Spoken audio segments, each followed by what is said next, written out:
ناظرین کرام، سحری کرنا نبی کریم صلی اللہ علیہ وسلم کی سنت ہے۔ سحری سے مراد وہ کھانا ہے جو بوقت سحر کھایا جاتا ہے،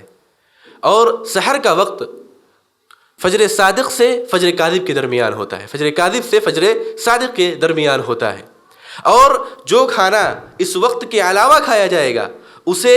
سحری کی برکت اور فضیلت حاصل نہیں ہوگی۔ اسی لیے ہمیں چاہیے کہ ہم سحری کا اہتمام کریں، کیونکہ اللہ کے رسول صلی اللہ علیہ وسلم نے فرمایا تسحروا فإن فی السحور برکہ، کہ سحری کرو کیونکہ سحری میں برکت ہے۔ حافظ ابن حجر رحمہ اللہ فتح الباری میں لکھتے ہیں کہ یہ برکت مختلف طرح سے حاصل ہو سکتی ہے۔ اس میں سنت کی پیروی ہے،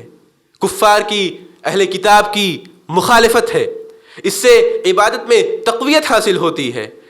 چستی میں اضافہ ہوتا ہے، اور بھوک کی وجہ سے انسان کے اندر جب چڑچڑا پن پیدا ہو جاتا ہے تو سحری کر کے اس پر قابو پایا جا سکتا ہے۔ اسی طرح سے بوقت سحر، سحری کے وقت اگر کوئی محتاج انسان آ جائے، کوئی فقیر آ جائے تو ہمیں صدقہ و خیرات کا موقع مل جاتا ہے۔ اسی طرح سے اگر کسی کے ذہن سے یہ بات معروف ہو گئی ہو کہ کل رمضان المبارک ہے یا اس کا روزہ رکھنا ہے، یا وہ اس کی نیت کرنا بھول گیا ہو تو اسے نیت کرنے کا موقع مل جاتا ہے، بلکہ سحری تو خود ہی ایک نیت ہے۔